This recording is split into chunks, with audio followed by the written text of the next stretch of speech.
오늘은 전하고 전하는 일이라는 제목 가지고 우리 함께 하나님의 말씀을 또 나누고자 합니다. 2019년도 충실한 기본 신앙으로 열매 맺는 삶, 그에 대한 이제 마지막 시간으로 전도의 삶에 대해서 우리가 좀 생각을 하고 또 전도의 의미를 이 시간 살펴봄을 통해서 함께 하나님의 귀한 말씀을 나누는 시간이 되었으면 좋겠습니다. 먼저 예수 그리스도의 삶을 생각해 볼 때 그리스도 예수의 삶은 전하고 전하는 그런 전도의 삶이었다라는 겁니다. 예수님의 공생애가 처음 시작되어질 때에 세례 요한으로부터 세례를 받고 그리고 이제 주님께서 마태복음 4장 17절 말씀 가운데에 처음으로 공생애 시작하시는 말씀의 시작이 회개하라 천국이 가까이 왔느니라 라고 말씀을 하십니다. 그리고 마태복음 4장 23절 말씀의 내용을 보니까 갈릴리로 두루 다니시면서 회당에서 천국 복음을 전파하며 사람들에게 말씀을 전하시며 모든 병과 악한 것을 고치시는 그런 사역의 시작됨을 우리가 볼 수가 있습니다. 복음 증거의 또 삶을 살으시다가 마지막 복음 증거로 제자들에게 부탁을 하시고 복음 증거의 사역을 또 바톤을 넘기시면서 인생을 마무리하시는 또 말씀의 내용들이 기록되어 있습니다. 우리가 잘 알고 있는 사도행전 1장 8절 9절 말씀 가운데에 예루살렘과 유대와 사마리아 땅끝까지 이르러 내 증인이 되어라 라는 그 말씀으로 제자들에게 부탁을 하시게 되어집니다. 그러니 예수 그리스도의 삶이라는 것이 복음의 증거가 그의 인생의 모든 것이었다. 복음 전도의 삶으로 시작되어서 복음 전도의 삶으로 인생을 마무리하셨던 그리스도 예수의 삶이었다라는 거죠. 그리고 예수 그리스도께서 그렇게 살으셨던 것처럼 초대교회에 예수 그리스도를 또 따르던 사도들 삶 또한 그런 삶을 살았다는 이야기입니다. 불꽃 같은 인생을 살면서 복음을 증거하는 삶을 살았다는 이야기예요. 우리가 잘 알고 있는 것처럼 예수님의 12명의 제자들의 삶이 한 사람도 순탄한 인생을 살아간 사람이 있습니까? 복음 증거를 위해서 정말 생명을 태우고 목숨을 바쳐서 하나님의 나라를 증거하다가 마지막 그들의 인생의 삶을 마무리했던 것을 우리는 알 수 있습니다. 베드로는 십자가에 거꾸로 처형을 당하게 되어졌고 안드레 역시 X자 십자가에 박혀서 죽음을 당하게 되어집니다.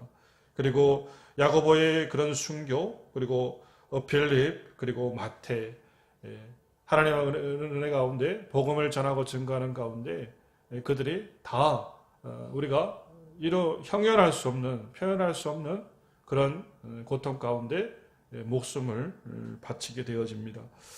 그리고 유일하게 생명을 보존했던 사도 요한은 반모섬에서 평생의 삶을 마치고 그리고 감옥 아닌 감옥에서 인생을 마감하게 되어진다는 겁니다. 이렇듯 순교의 기독교의 역사라는 것은 선교의 역사이고 기독교의 역사라는 것은 순교의 역사이고 기독교의 역사라는 것은 복음을 전하는 그런 역사였다라는 겁니다. 기도와 말씀이 우리의 영적인 성장을 돕고 자라게 하는 것이라면 전도는 그것의 열매라고 말할 수가 있습니다. 여러분 전도가 우리의 사명인 것을 깨달을 수 있는 은혜의 축복이 있으시길 바랍니다. 예수님처럼 사도 제자들처럼 불꽃 같은 인생을 살아갈 수 있는 그런 은혜의 축복이 있으시길 바랍니다. 사도 바울의 고백처럼 하나님의 은혜의 복음을 증언하는 일을 마치려 하면은 자기의 생명도 조금 더 귀한 것으로 여기지 아니하노라라고 사도행전 20장 24절 말씀 속에 사도 바울은 고백을 하였습니다. 이런 고백이 여러분의 고백이 되시기 바랍니다. 복음을 증거하는 일에 나의 생명 그리고 나의 모든 것 조금도 귀한 것으로 여기지 아니하리라 라는 그런 고백이 여러분의 삶 속에 있으시길 바랍니다. 그리고 우리 정음교회에 그런 고백이 충만히 넘쳐나는 은혜의 축복이 있기를 간절히 바랍니다. 여러분, 전도는 중요한 것입니다. 아멘. 네, 전도 중요한 것입니다. 여러분, 왜 전도가 중요합니까? 전도 안에는 무엇이 들어가 있기 때문에, 복음이 들어가 있기 때문에 그렇다라는 겁니다. 복음은 뭐예요? 바로 그리스도 예수. 그리스도 예수가 진리되는 그 사실을 우리가 세상 가운데 전하고 증거하는 것이 바로 복음이라는 겁니다. 바로 전도라는 거예요. 요한복음 14장 6절 말씀 속에 예수가 길과 진리와 생명 되어지심을 분명히 말씀하고 있다는 거예요. 그리스도 예수가 길과 진리와 생명 되어지니 그 예수 그리스도를 우리가 이 세상 가운데 전하는 것입니다. 아멘. 예수 그리스도가 구원자 되시기 때문에 우리가 그 예수를 이 땅 가운데 전하는 것입니다. 그러니 전도는 중요한 것이다라는 겁니다. 예수를 믿으면 구원을 받고 예수를 믿지 않으면 구원을 받지 못하는 것이 사실이기 때문에 우리 흔히 이야기했던 예수, 천당, 불신, 지옥이 이것이 사실이기 때문에 사람들이 이 사실을 믿게 되어지면 천국에 들어갈 수 있는 것이고 이것을 믿지 않으면 영원한 영벌의 십방 가운데 빠질 수밖에 없다라는 겁니다. 이 복음이 실제임을 믿으시기 바랍니다. 이 복음이 사실임을 믿으시기 바랍니다. 천국과 지옥이 우리의 생각 속에 있는 관념 속에 있는 그런 생각이 아니라는 거예요. 사상이 아니라는 거예요. 복음은 실제이며 복음은 사실이라는 겁니다. 우리가 이런 핑계 저런 핑계를 통해서 복음을 전하지 못함으로 우리의 가까이 있는 사람이 이 복음의 말씀을 듣지 못한다면은 그리고 듣지 못해서 깨닫지 못한다면은 여러분의 남편은 지옥에 가게 될 것입니다. 또 여러분의 자식은 지옥에 가게 될 것입니다. 여러분의 형제와 자매는 지옥에 가게 될 것입니다. 사랑하는 이웃이 친구가 지옥에 가게 될 것입니다. 복음의 말씀을 전하지 않는 것은 뭐라는 거예요? 방임이라는 거예요. 그리스도인으로서 책임을 회피하는 것이라는 겁니다. 여러분, 에스겔 우리 3장 17절 말씀 가운데 하나님께서 이스라엘 가운데 파수꾼을 세우셨다라고 말씀을 하고 있습니다. 그 파수꾼을 세우심을 통해서 무엇을 하나님이 이스라엘 백성들에게 말씀하고 싶습니까? 바로 이 파수꾼을 통해서 이스라엘 백성들의 삶 속에 깨달음을 하고 그들이 악한 길을 떠나서 생명을 구원하는 그 일 가운데 파수꾼을 세우셨다라는 거예요. 우리 3장 18절 말씀에 보니까 그 파수꾼이 사역을 감당하지 못하고 그 사명을 감당하지 못하게 되어지면은 그 핏값을 하나님께서 그 파수꾼에게서 찾을 것이다 라고 말씀이 기록하고 있다는 겁니다. 파수꾼으로서 성을 지키지 않는 것, 파수꾼으로서 위험이 오고 있는 그 상황을 알리지 않는 것은 크나큰 책임이 따른다라고 성경은 말씀하고 있다는 거예요. 그래 여러분, 그 사역과 사명을 잘 감당할 수 있는 은혜의 역사들이 있으시길 바랍니다. 우리 디모데후서 4장 2절 말씀 속에 뭐라고 말씀하고 있습니까? 너는 말씀을 전파하라. 때를 어떤지 못 어떤지 항상 힘쓰라 라고 성경의 말씀 속에 기록하고 있습니다. 복음에 전한 그 일들이 때를 어떤지 못 어떤지 그것은 누구의 일이다?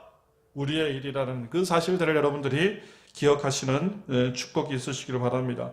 전도는 중요한 것입니다. 영혼의 구원과 직결되어지는 그 사실이기 때문에 여러분, 전도는 이 세상의 그 어떤 것보다도 중요하고 그 어떤 것보다 가치가 있는 것이라는 거예요. 그래서 모든 신앙의 마지막 열매와 마지막 결실은 무엇으로 맺혀지는 것이에요? 전도로서 맺혀진다는 겁니다. 여러분, 이 사실을 깨달을 수 있는 축복이 있으시길 바랍니다. 여러분, 전도자를 마음속에 품고 기도하시기를 바랍니다. 아멘. 전도자를 마음에 품고 기도하시길 바랍니다. 우리 요한복음 9장 35절로 38절 말씀에 보니까 이 땅 가운데에 추수할 것들이 너무나 많이 있다라는 말씀이 기록되어 있습니다. 추수할 것은 많은데 이 땅 가운데 거두올 곡식들은 너무나 많이 있는데 거둘 자가 적다라는 거예요. 일꾼이 적다라는 겁니다. 이렇게 많은 일꾼들이 있는데 이 세상 가운데 그 알곡들을 그 추수를 할 사명자가 없다고 주님께서는 말씀하고 있습니다. 여러분 추수꾼의 심정으로 주위를 살펴보시길 바랍니다. 그리고 여러분 그 주위에 있는 사람들을 마음에 품고 기도할 수 있는 그런 은혜의 복들이 있으시길 바랍니다. 아멘. 조선을 품었던 선교사 언더우드라는 미국인 선교사 언더우드라는 선교사가 있습니다. 우리가 모두 잘 알고 있죠. 언더우드 하면 모르는 사람이 없을 겁니다. 1885년 4월 5일 감리교 선교사인 아펜젤러와 더불어 인천항에 첫 발을 디디게 되었습니다. 이 땅을 마음속에 품고 복음을 전하였던 그 장로교 우리 선교사 언더우드가 쓴 그런 유명한 그런 시가 있습니다. 그 시가 참으로 구구절절하게 우리의 마음속에 와닿는 것 같습니다. 제목 배지 않는 조선의 마음입니다. 몇 부분 발치를 했습니다. 오 주여 지금은 아무것도 보이지 않습니다. 주님 메마르고 가난한 땅 나무 한 그루 시원하게 자라지 못하고 있는 땅에 저희들을 옮겨와 앉히셨습니다. 그 넓고 넓은 태평양을 어떻게 건너왔는지 그 사실이 기적입니다. 주께서 붙잡아 뚝 떨어뜨려 놓으신 듯한 이곳 지금은 아무것도 보이지 않습니다. 보이는 것은 고집스럽게 얼룩진 어둠뿐입니다. 그들은 왜 묶여 있는지도 고통이라는 것도 모르고 있습니다. 고통인 줄 모르는 자에게 고통을 벗겨주겠다고 하면 의심부터 하고 화부터 냅니다. 조선의 마음이 보이지 않습니다. 그리고 저희가 해야 할 일이 보이지 않습니다. 그러나 주님 순종하겠습니다. 지금은 우리가 항무지 위에 맨손으로 서 있는 것 같사오나 지금은 우리가 서양 귀신 양기자라고 손가락질 받고 있사오나 저희들이 우리 영혼과 하나인 것을 깨닫고 하늘 나라의 한 백성 한 자녀임을 알고 눈물로 기뻐하는 날이 있음을 믿나이다. 지금은 예배드릴 예배당도 없고 학교도 없고 그저 경계와 의심과 멸시와 천대함이 가득한 곳이지만 이곳이 머지않아 은총의 땅에 들이라는 것을 믿습니다. 주님 오직 제 믿음을 붙잡아 주소서. 참 마음속에 여러분 이 시가 와닿지 않습니까? 이게 초창기에 언더우드가 이 땅 조선 땅을 바라보면서 이 개화되지 않은 무지한 백성들을 향해서 썼던 하나님 앞에 올려드렸던 시편과 같은 그런 탄원의 마음, 하나님 향해 올려드렸던 그 마음의 기도의 내용이라는 겁니다. 여러분 그러나 이제 2019년을 살아가는 우리 삶 가운데 주위를 한번 돌아보시기 바랍니다. 얼마나 많은 교회들이 이 땅 가운데 세워져 있습니까?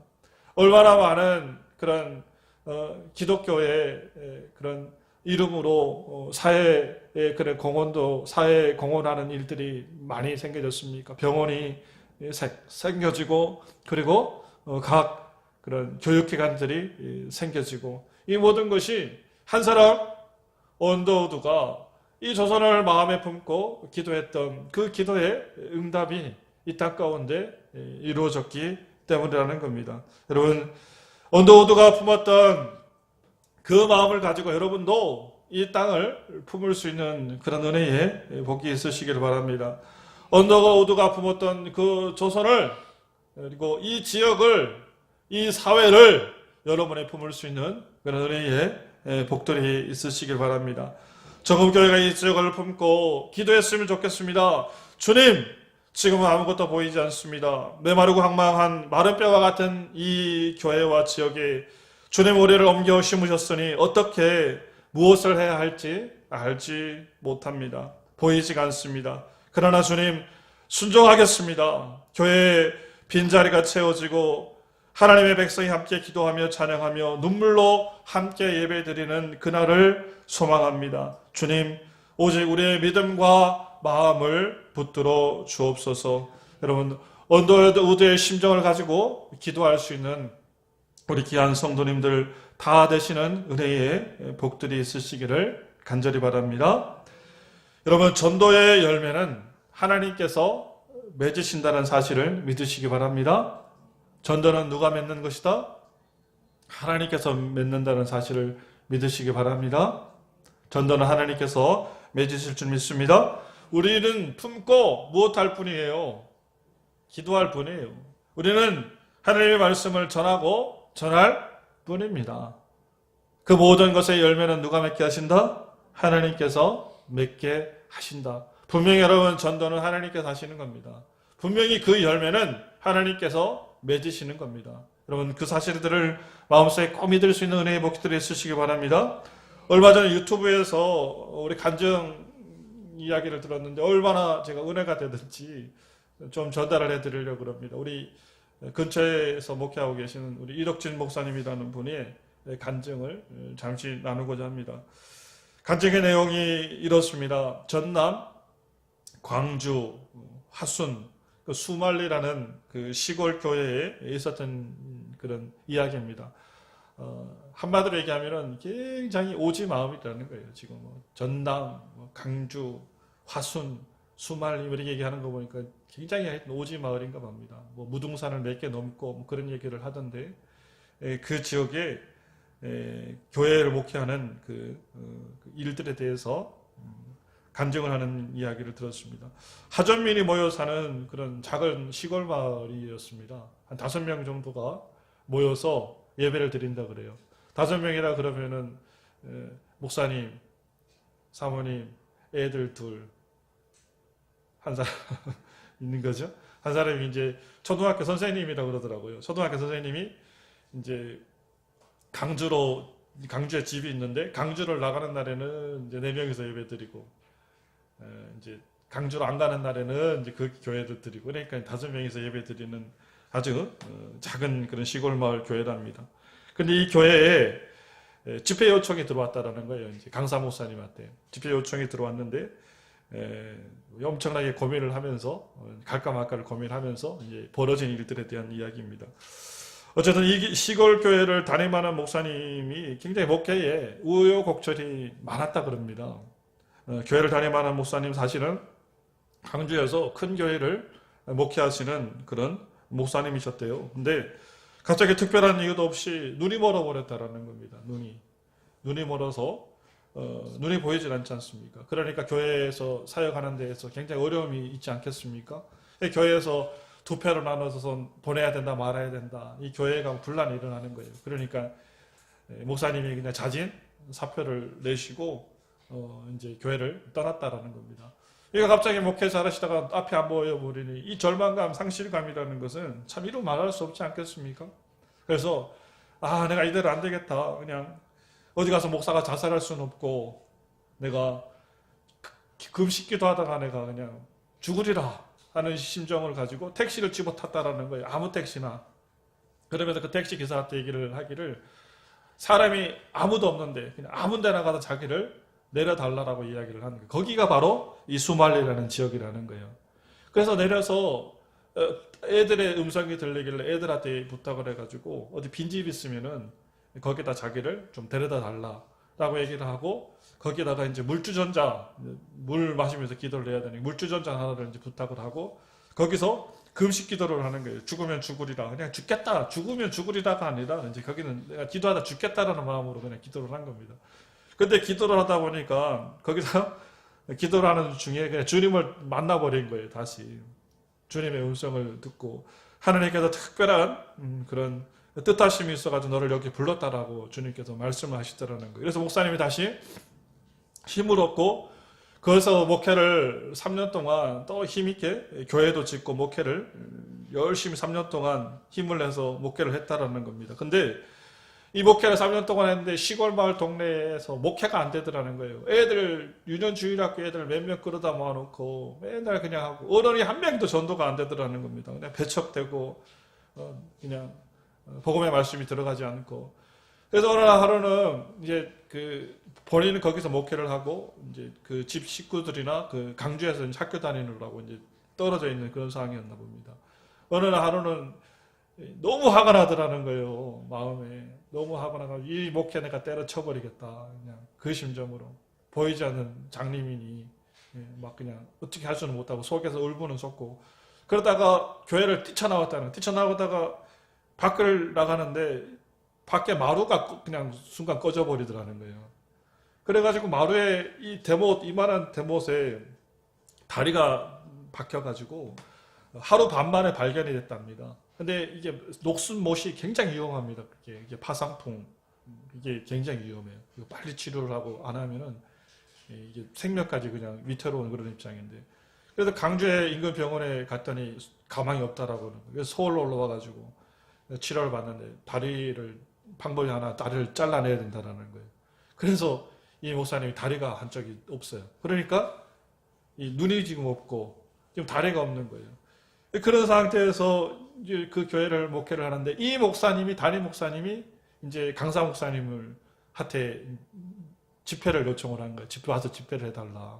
그러니까 그 목사님이 5명이 있는 교회에 무슨 집회를 하냐 자꾸 마음에 고민을 하다가 주님이 자꾸 감동을 주니까 내려갔다라는 거예요. 근데 그걸 보니까 기가 막히다라는 거예요. 보니까 이게 맹이 목사의 다리 한쪽 없는 목사가 집회해달라 그러니 기가 막히더라는 거예요. 그러면서 하는 이야기가 셀프 집회를 해달라는 거예요. 셀프 집회. 셀프 집회가 뭐냐면은 강사 목사님이 직접 사람들 전도해가지고 목회를 해달라는 거예요. 그러니까 이 목사님이 뭐 그냥 이 마음의 황망함이라는 걸 말할 수 없지만 그래도 이렇게 주님의 뭐 뜻이 있나 싶어서 자비 들여서 사람들 불러 모아놓고 경품 집회했다는 거예요. 경품 밥 차려 이게 뭐 때때로 밥을 이렇게 준비해가지고 경품 집회를 하면서 이렇게 집회를 시작했는데 그 한 뭐 50명 이상 55명 말씀으로는 한 55명 정도가 교회 어르신들이 나와서 이제 예배를 드리더라는 겁니다. 그러니까 첫째 날은 뭐 영상 집회 어르신들에게 뭐라 합니까? 영상 집회 그냥 이렇게 그때 무슨 영상기 같은 거 돌리면 영상 집회하고 또 간증 집회하고 막 그러면서 집회를 해나가니까 이 어르신들의 마음씩 조금씩 열리더라는 거예요. 근데 마지막에 이제 그 강사 목사님이 말씀 집회를 하시고 본인의 그런 그 사역들 간증들 나누시고 이제 마지막 시간에 우리가 이제 뭐 기도하지 않습니까? 마지막 때 항상 마지막 날 부흥의 마지막 날이 뜨겁지 않습니까? 근데 어르신들이 교회를 다니지 않는 어르신들이다 보니까 찬송가는 그냥 하나로 통일했다라는 거예요. 찬송가 여러분 우리 95장 잘하는 나의 기쁨 나의 소망 아시죠? 그러니까 나의 기쁨 나의 소망 되시며 나의 생명이 되신 주 그 찬양을 그냥 3일 내도록 불렀다라는 거예요. 이거 뭐 그게 쉬운 찬양이니까 그 찬양을 계속 부르고 이제 마지막 날도 말씀 집회를 마친 이후에 예배로 기도회로 인도하려고 나의 소망, 나의 기쁨, 나의 소망 되시는 준비를 하려고 했더니 어떤 그 할머니 한 분이 손을 들더라는 거예요. 목사님, 우리도 아는 찬양이 있는데요, 그러더라는 거예요. 아는 찬양이 있는데요, 그러더라는 거예요. 그리고 목사님이 가만히 보니까 아니 교회도 한 번도 안 다니시던 분들이 뭐 아는 찬양이 어디 있어요? 그럼 반문할까요? 교회도 한 번도 안 나가신 분들이 아는 찬양이 어딨냐 그랬더니 목사님 아니에요 그러는 거예요. 저희들이 다 여기 유년주일학교 출신들이에요 그러더라는 거예요. 유년주일학교 출신. 그게 뭔 소리냐고 또 묻었지 뭔 소리냐 그러니까 사실이 이제 그랬다라는 겁니다. 목사님 그 당시에 70년 전에 그때로부터 70년 전에 미국 선교사 한국명으로 노나복이라는 선교사가 미국 선교사 노나복이라는 선교사가 강주의 선교부 강주에 있는 선교부에 파송을 받았다라는 거예요. 근데 그 노나복이라는 선교사가 아무도 가지 않는 그 수말레라는 지역을 무등산을 2개를 넘어서 말을 타고 거기로 선교를 왔다라는 거예요. 선교를. 근데 그 선교를 와서 7년 동안 거기를 선교를 했다라는 겁니다. 그러니까 어른들의 마음은 너무 그 당시도 마찬가지로 이렇게 배척을 하고 또 복음을 듣지 않으니까 어른들은 복음을 듣질 않아요. 그러니까 이 노나복 선교사라는 선교사님이 아이들을 중심으로 해가지고 복음의 말씀을 전했다라는 겁니다. 그때 배운 찬양이 있다라는 거예요. 그때 할머니가 지금 손들어 다니는 얘기가 그게 바로 예수 사랑하심은 거룩하신 말일세 우리들은 약하나 이 찬양들을 자기가 안다라는 거예요. 그리고 기도가 이제 이 선교가 마무리되고 이제 본국으로 귀향을 해야 될 거 아닙니까? 그래 노나보 선교사가 7년 동안 선교를 마치고 이제 돌아가는 그 때에 아이들을 다 불러 모아놓고 느티나무 아래에서 이제 기도했다라는 거예요. 하나님 제가 한국 땅에서 이제 한 것이 아무것도 없다라는 거예요. 그러니까 하나님 이 아이들의 영혼을 구원해 달라고. 그래서 이 아이들 영혼만은 버리지 말라고 막 기도했다라는 거예요. 이게. 그러니까 이게 70년이 지난 이후에 그것이 응답이 되었다라는 거예요. 참 기막힌 노릇 아닙니까? 하나님이 한 사람의 목회자의 눈을 멀게 하고 다리를 막 그냥 꺾어서 수말리라는 그 지역에 주저앉히시고 그리고 70년 전에 미국인 선교사가 품었던 그 아이들 참 그게 뭡니까? 어린 영혼들 그 영혼들을 위해서 하나님 이 아이들의 영혼만은 버리지 말아 주십시오 라고 기도했던 것이 그 70년이 지난 이후에 이제 응답이 된 거예요. 응답이. 할렐루야죠. 그러니까 그 간증을 그 할머니들이 그제서야 이제 하는 거야 목사님한테. 사실은 목사님 우리가 유년 주일학교 출신들입니다. 우리가 그때에 노라보고 선교사를 통해서 우리가 복음의 말씀을 그렇게 전해 들었습니다라고 이야기를 하는 거예요. 참 그래서 그 목사님이 간증을 하시면서 참 목회가 뭔가 우리가 하나님을 믿는 것이 뭔가에 대한 그런 큰 깨달음을 얻고 돌아갔다라는 간증을 하는데 야 참 은혜가 되더라고요. 유튜브의 말씀 그것도 한참 지난 5년 6년 지난 말씀의 내용인데도 참 은혜가 되더라고요. 근데 이런 여러분 간증의 이야기들이 이 비단 뭐 여기에만 있는 것입니까? 우리 살아가는 삶 속에서 하나님의 역사, 하나님께서 열매 맺게 하시고 하나님께서 만드시고 하나님께서 이루시는 놀라운 기적적인 그런 체험들이 우리들의 삶 속에 얼마나 여러분 많이 있습니까? 우리들이 한 것이라는 것은 그저 하나님 앞에 뭐 한 것밖에 없어. 기도하고 그 영혼을 품고 그냥 간절히 하나님 앞에 눈물 흘린 것밖에 없는데 그 세월이 지나고 그 인생이 지나서 그때 하나님께서 그 영혼들을 정말 여러분들이 흘렸던 그 눈물들을 하나님께서 다 마음에 담아두시고 눈물병에 여러분들의 눈물을 다 담아두셨다가 하나님의 때에 하나님께서 그렇게 열매와 결실을 맺게 하셨다는 겁니다. 여러분 우리 정음교회가 2019년도 그리스도 예수의 마음을 품었으면 좋겠습니다. 이 지역을 품고 이 백성들을 품고 그리고 이 나라를 품을 수 있는 여러분 하늘의 복들이 있으시길 바랍니다. 나만 구원받고 나만 예수 믿어서 천국 가는 그런 자들이 아니라 더불어 이 땅 가운데 오늘도 고통받고 오늘도 절망 가운데 있는 그들을 향해서 여러분 전하고 전할 수 있는 그 전도의 사역을 잘 감당할 수 있는 은혜의 복들이 여러분의 삶 속에 그리고 우리의 정음교회 위에 넘쳐오르기를 간절히 바랍니다. 여러분 그런 은혜의 복을 통해서 2019년도 좋은 땅 하나님의 말씀을 깨닫고 열매와 결실을 맺음으로 100배의 결실 그리고 60배의 결실 30배의 결실을 맺을 수 있는 우리 정음교회 식구들이 다 될 수 있는 은혜의 축복이 있으시기를 간절히 바랍니다. 이 시간